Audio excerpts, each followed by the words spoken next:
अगले वीडियो में आपको बताया गया था प्रश्नावली 1B के कुछ सवाल। अब उसी के जस्ट सवाल नंबर 3 कुछ कमेंट आया है कि सवाल नंबर 3 सर बता दीजिए। आप थोड़ा सा ध्यान दिया जाए। दिया गया अभाज्य गुणनखंड विधि द्वारा निम्नलिखित पूर्णांकों के HCF और LCM ज्ञात कीजिए, जिसमें 3 सवाल आपके सामने। फर्स्ट 12, 15 और 21, और सेकंड 17, 23 और 29, थर्ड 8, 9 और 25। इस प्रकार से 3 सवाल आपके हैं। अब यहाँ पे आपको थोड़ा सा ध्यान ये देना है, अभाज्य गुणनखंड। अभाज्य गुणनखंड की डिफिनेशन मैंने बताया था आपको, वह संख्या जो एक से और स्वयं से विभाजित हो, किसी और से ना कटे, वह अभाज्य संख्या कहलाती है। गुणनखंड उसको गुणा के रूप में व्यवस्थित करना अभाज्य गुणनखंड कहलाता है। और थोड़ा सा ध्यान देते हैं, जैसे दिया गया 12, 15, 21। आप सबसे पहले इसमें लिखोगे 12। अब 12 का गुणनखंड करेंगे हम। अब इतना आसान तो गुणनखंड आपको आता होगा, बट ना आता होगा तो थोड़ा से रफ्तार में इधर देख लेंगे। 12 है 2 छक 12, 2 तिहाई 6, 3 एक कम 3। इसका गुणनखंड बन गया 2 गुणे 2 गुणे 3, 2 मल्टीप्लाई 3। अब थोड़ा सा इसी प्रकार से 15 का है। 15 में भी वही कर लेते हैं। 2 से नहीं कटेगा, 3 से 3 बचे 15, 5 कम 5। आपको मिलेगा 3 मल्टीप्लाई 5। फिर चलते हैं 21 की तरफ। 21 में भी यही करेंगे प्रक्रिया जैसे दी गई है। ये 2 से नहीं कटेगा, 3 से कटेगा। 3 सते 21, 7 एक कम 7। यहाँ मिलता है 3 मल्टीप्लाई 7। मैंने कहा था कि HCF ज्ञात करने के लिए जो सभी संख्याओं में संख्या प्राप्त होती है, वह निष्ठ होती है, कॉमन होती है, वही उसका HCF होता है। और देखा जाए इसमें कौन सी संख्या, पहले में 3 ये मिल रहा, दूसरे में भी 3, तीसरे में भी 3, तो तीनों में 3 3 मिल रहा है, तो इसका HCF क्या होगा 3। HCF ही आपका आंसर हो जाता है। फिर LCM भी कह रहे हैं, LCM ज्ञात कीजिए। तो LCM के लिए LCM के लिए आपको बताया गया था कि जो संख्या मिले वो भी लिख लेते हैं, तो 3 मिली थी वो लिख लो। बाकी ऊपर बच क्या रही है 2 2, तो 2 मल्टीप्लाई 2 लिख देंगे। नीचे वाले में क्या बच रहा है 5 5 लिख देंगे, और उससे नीचे वाले में 7 बच रहा है। सबको मल्टीप्लाई कराते हैं। 3 दूनी 6, दूनी 12, 12 पंचे 60, और 60 सत्ते 6 चौक 24, 400, 6 सत्ते 42, 420। ये आपका आंसर हो जाता है। तो इस प्रकार से आप ये भी निकाल लेना। एक मैं आपको बात बताता हूं, बहुत महत्वपूर्ण पॉइंट। यदि आपको किसी भी संख्या में गुणनखंड कुछ भी ना मिले, जैसे यहां पर मिला था आपका 3 3 3, यदि मान के चलो जैसे 17, 23 और 29, ये तो अभाज्य संख्याएं हैं खुद ही में, तो सबका HCF केवल 1 होता है। जिस संख्या में कुछ भी संख्या कॉमन ना हो, तो उसका HCF क्या होता है, केवल 1 होता है। 23 का गुणनखंड नहीं बनेगा 1, 17 का नहीं बनेगा 1, 29 का नहीं बनेगा 1, तो तीनों का HCF हो जाएगा 1। और तीनों को जब मल्टीप्लाई करा लेते हैं तो वो आ जाता है आपका LCM। इधर आ जाओ 3 नंबर में। 3 नंबर में भी वही करना है। 8 को आप 2 मल्टीप्लाई 2, 9 को आप 3 मल्टीप्लाई 3, 25 को आप 5 मल्टीप्लाई 5। किसी में भी कुछ मिलेगा नहीं, तो 1 मिलेगा HCF। सारे को गुणा करा देंगे तो हो जाता है LCM। ठीक, अब इसको आप विधिवत तरीके से कंप्लीट कर लेना। इसमें 7 नंबर सवाल, दी गई आकृति में x तथा y के मान ज्ञात कीजिए। आपको बताया गया था वृक्षविद। वृक्षविद में मैंने बताया था जहां से शाखाएं फूटी होती है उन्हीं दोनों का मल्टीप्लाई मान होता है। तो हमें x और y का मान, तो देखेंगे x यहाँ पर है, y यहाँ पर है, तो इन दोनों का मल्टीप्लाई करोगे तो x का मान, इन दोनों का मल्टीप्लाई करोगे तो y का मान। तो इन्हीं दोनों का मान, इन्हीं दोनों के मान की आवश्यकता है। तो आप थोड़ा सा हल करते हैं, ध्यान दोगे आप, एकदम आसान है। हल में x इक्वल 3 मल्टीप्लाई 195, तो x इक्वल 3 से मल्टीप्लाई करोगे 3 पे 6 15 और 9 त्रिक 27, 27 एक 28, 3 एक कम 3 2 5, 585 x का मान। y का मान निकालने के लिए y बराबर 5 मल्टीप्लाई 13, 5 मल्टीप्लाई 13, तो 13 5 जा 65, आपको 65 हो जाता है, ये आंसर। तो इस प्रकार से जितने भी सवाल वृक्षविद के मिलते हैं हम इसको हल कर लेते हैं, खाली थोड़ा सा आपको ध्यान में रखना होगा बस। अब अगला प्रश्न लिख लिए, परमेय और अपरमेय के बारे में जानेंगे। परमेय संख्या आप जानते हो वह संख्या जो p बटा q के रूप में होती है। q इज नॉट इक्वल शून्य, मतलब q का मान शून्य ना होना चाहिए। जितने भी पूर्णांक हैं वो सब आपके परमेय संख्या के अंतर्गत आते हैं। बट आपको ध्यान में रखना होगा अपरमेय संख्या। अपरमेय संख्या वो होती है जो p बटे q के रूप में ना लिखी जा सके। p बटे q के रूप में नहीं लिखी जा सकती है या उसका वर्गमूल आसानी से ना ज्ञात किया जा सके। जैसे आप थोड़ा सा ध्यान देते हैं, परमेय अपरमेय संख्या क्या क्या हो सकती है। जैसे हो सकता है √2, √3, √5, √7, इसे डॉट डॉट, और एक है पाई भी है, ये पाई डॉट डॉट। पाई भी आपकी अपरमेय संख्या है, बट पाई का मान 22/7 होता है, वो परमेय संख्या के अंतर्गत आ जाता है। आपको पता होना चाहिए कि पाई की खोज किसने की थी, आर्यभट्ट प्रथम ने। आर्यभट्ट प्रथम ने पाई की खोज की थी। इन्होंने पाई का मान 22/7 बताया और 22/7 को डिवाइड करके 3.14 आर्यभट्ट द्वितीय ने उसका सलूशन दिया। अब यहाँ पर आप ध्यान देते हैं, √3, √2, √3, √5, √7, इनका वर्गमूल आसानी से नहीं निकलता। ये नहीं है कि नहीं निकलता, लेकिन आसानी से नहीं निकलता। इनका वर्गमूल आसानी से नहीं निकलता, ये अपरमेय संख्या है। अपरमेय संख्या कैसे सिद्ध करेंगे, जैसे अभी आपसे पूछ लिया जाए कि सिद्ध कीजिए कि √2 चाहे √3 चाहे √5 या √7 कुछ भी ऐसे पूछ ले कि अपरमेय संख्या है, तो क्या करोगे आप। यहाँ ऐसे क्वेश्चन आ जाता है, जैसे अगर आपके पास क्वेश्चन आ जाए कि सिद्ध कीजिए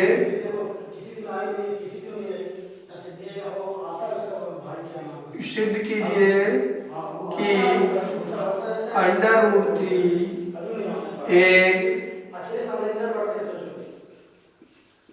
अपरमेय संख्या है। अब √3 चाहे √2 चाहे √3 चाहे √5 कुछ भी ले लो आप, तो हम इन सब में से उठा लेते हैं √3 एक अपरमेय संख्या है। तो आप सबसे पहले इसको मानोगे कि माना √3 एक परमेय संख्या है, क्योंकि परमेय संख्या मानोगे तभी आप कुछ कर सकते हो। इसमें नहीं थी तो पहले से ही कह रहे हैं कि अपरमेय संख्या है, और अपरमेय संख्या है ये आप जानते भी हो कि √3 अपरमेय संख्या, लेकिन सिद्ध करना है, मतलब इनको दिखाओ कि कैसे ये है। तो वो सिद्ध करने के लिए थोड़ा से पॉइंट पे हम मान लेते हैं अपने मन में कि माना √3 एक परमेय संख्या है। जब परमेय संख्या मानोगे तो क्या करना होगा, थोड़ा सा ध्यान देते हैं। लिखेंगे माना √3 एक परमेय संख्या है।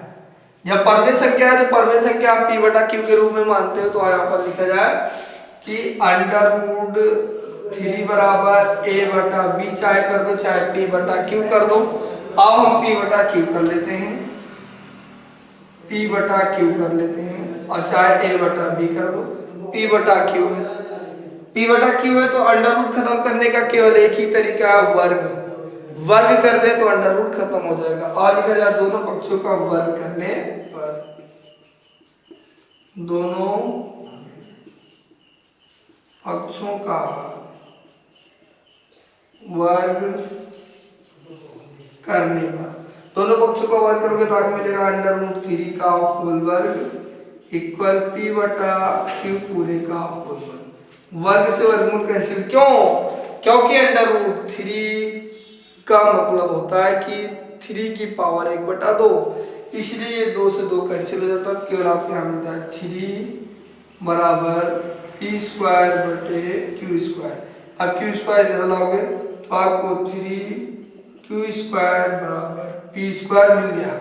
अब 3 इधर ले जाओगे आप तो आपको मिलेगा क्यू स्क्वायर बराबर पी स्क्वायर बटे 3। समीकरण फर्स्ट मान लेंगे।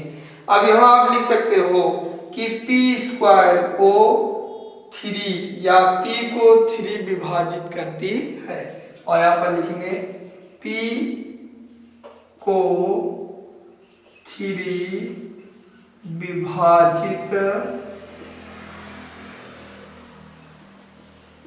करती है।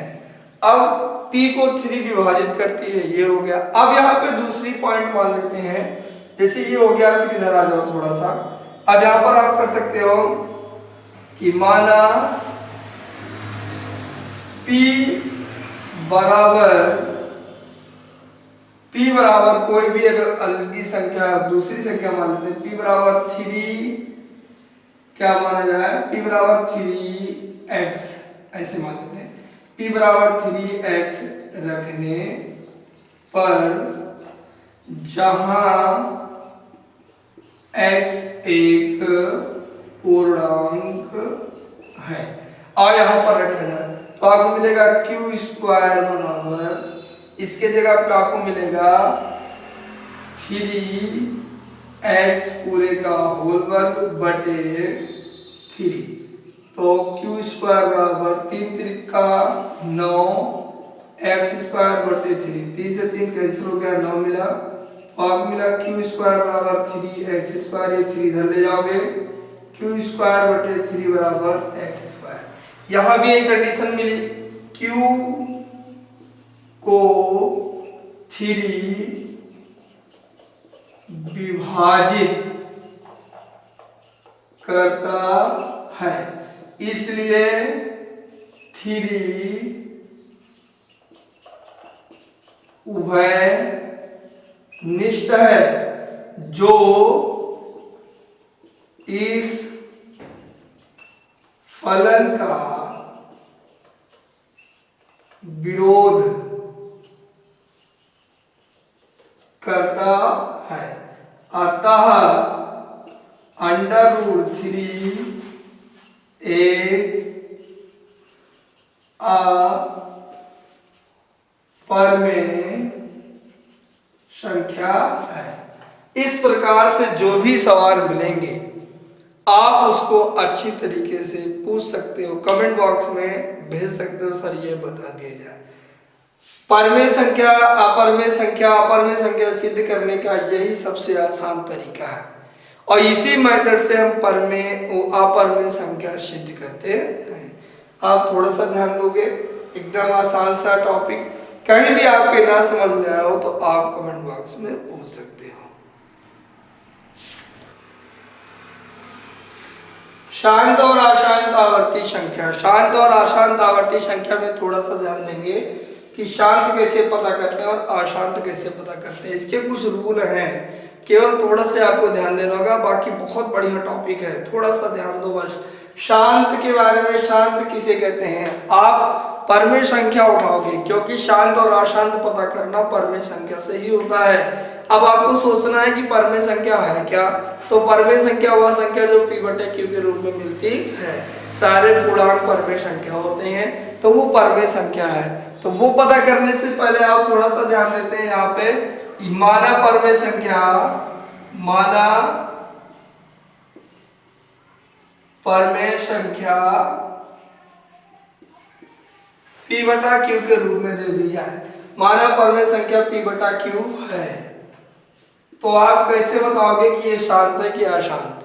तो वहां पे हम p को नहीं ध्यान देंगे, यानी कि हर वाले मान को ध्यान देते हैं, अंश वाले को नहीं। तो हर वाले यानी कि q का मान, q का अभाज्य गुणनखंड, q का अभाज्य गुणनखंड,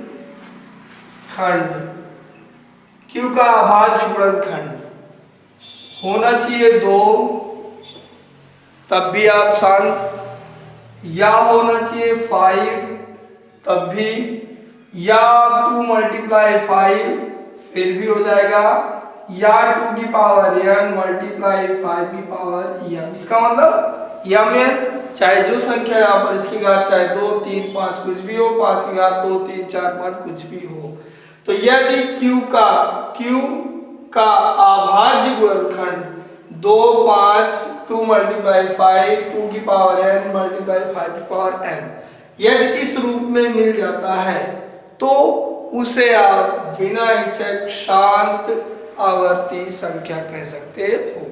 और यदि इसके बावजूद कोई भी संख्या आ जाए, जैसे यहां पर ये अगर इस रूप में आ जाता है तो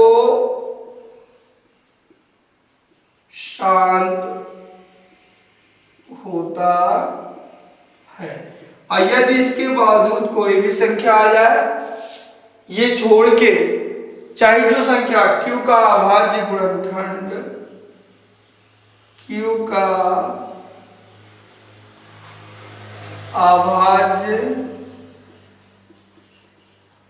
गुणनखंड, यदि Q का अभाज्य गुणनखंड आ जाए 2 नो 3 मिल जाता है, 7 मिल जाता है, 3 7 11 कुछ भी अगर मिल जाता है कोई भी संख्या, तो वह शांत नहीं होगा, तो अशांत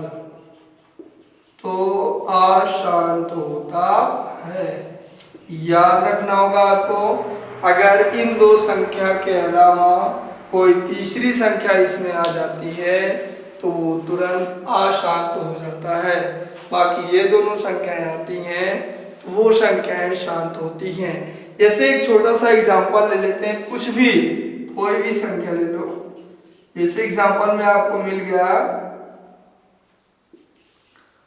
25/80 मिल गया, 25/80 मिल गया। अब आपसे पूछ रहे हैं कि ये शांत है कि अशांत, तो हम एक काम करते हैं 80 का गुणनखंड कर डालते हैं, 80 का अभाज्य गुणनखंड निकालेंगे, 2 5 अगर स्थित रहेगा उसके बावजूद कोई संख्या आएगी तो अशांत और नहीं तो शांत। आप देखते हैं, ट्राई करते हैं 80 का अभाज्य गुणनखंड, 2 चौको 8 0, 2 दूना 4 0, 2 एकम 2 0, 2 पंचे 10, 5 एकम 5, ये तो 1 2 3 4 2 की पावर 5 मिल जाता है, 25/2 की पावर 5 मल्टीप्लाई 5। तो आपको यहाँ पर 2 और 5 मिल गया। जब गुणा में 2 और 5 मिल जाता है तो ये आपका हो जाता है क्या, शांत संख्या। तो यह शांत होगा। यदि इसके बावजूद और भी कुछ मिला होता, और भी कोई संख्या आई होती, तो आप उसे शांत ना कहते हुए आप उसे अशांत कह देते हो। यदि 65 और 117 के HCF को 65m-117 के रूप में व्यक्त किया जा सके तो m का मान है। 4 ऑप्शन आपके पास दिए गए 4 2 1 3। अब हमें m का मान पता नहीं है, तो एक काम करते हैं 65 और 117 का HCF निकाल लेंगे और इसका HCF दिया गया है, HCF बराबर रख के m का मान ज्ञात कर लेंगे। तो चारों ऑप्शन में से एक ऑप्शन आपका करेक्ट मिल जाएगा। और ध्यान देते हैं, जैसे दिया गया है हल में 65 और 117। अब यहां पर है 65 इज लेस देन 170। सबसे छोटी संख्या आप चाहे यूक्लिड विभाजन परिमेय से आप इसका HCF निकाल सकते हो। और देखा जाए यूक्लिड विभाजन परिमेय का 65 से आप इसे डिवाइड करोगे 117 को। अब अगर 2 बार ले जाते हैं तो 6 दूनी 12, 2 बार ज्यादा हो जाएगा तो 1 बार ले जाते हैं। यहाँ मिलता 7 में से 5 जाते हैं तो 2 मिलते हैं। यहाँ 11 में से 5 5 से जाएगा तो 5 मिलेगा। फिर आप ये संख्या उतारोगे 65, एक बार ले जाते हैं 65, 52 एक कम 52। अब आप घटाओगे, यहाँ मिलता है आपका 3 और यहाँ आपको मिलेगा 1। अब यहाँ फिर 52 लिखोगे आप, 13 चौको 52। अब ये पूरा कैंसिल हो जाता है, आपका HCF बराबर 13 मिल गया। HCF बराबर 13 मिल गया, लेकिन आपको m का मान ज्ञात करना है। तो m का मान ज्ञात करने के लिए यहाँ पर दिया गया है 65 m माइनस 170 इक्वल HCF क्या दिया गया है 13 क्यों लिखा है? क्योंकि HCF दिया गया है, कह रहे हैं कि 65 और 117 के HCF को इस रूप में व्यक्त किया है, मतलब ये HCF दिया गया है।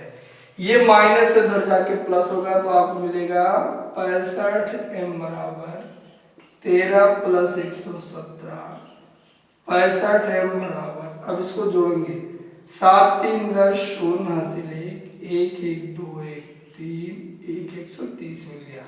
अब 65 इधर गुणा कराना, उधर ले जाके भाग कराएगा तो m बराबर 130 बटे 65, 65 एक कम 65, 65 दूना 130, m बराबर आपको 2 मिल गया।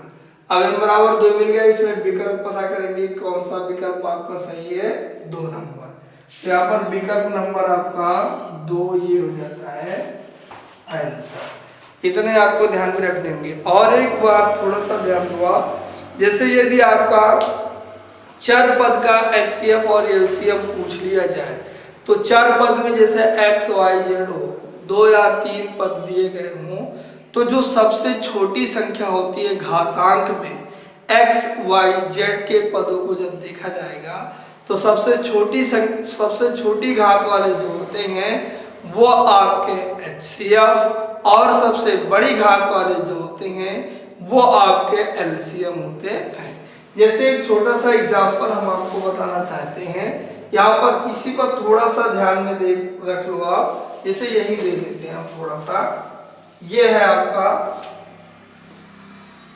जैसे एग्जाम्पल के रूप में x y z की पावर 3 और दे दिया जाता है x स्क्वायर y z।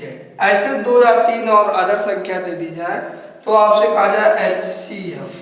तो HCF ज्ञात करना, जो सबसे छोटी घात x स्क्वायर यहाँ, x यहाँ केवल x लेंगे, y यहाँ y लेंगे, z की घात 3 है, z है ये ले लेंगे, ये HCF हो जाएगा। LCM अगर आपसे पूछ लिया जाए तो जो सबसे बड़ी घात x स्क्वायर ले लेंगे, y सेम है y ले लेंगे, z की पावर 3 है, z है तो z की पावर 3 लेते हैं, ये LCM हो जाता है। तो इस प्रकार से आप सवाल को जो 4 पद वाले होते हैं LCM और HCF ज्ञात कर सकते हैं।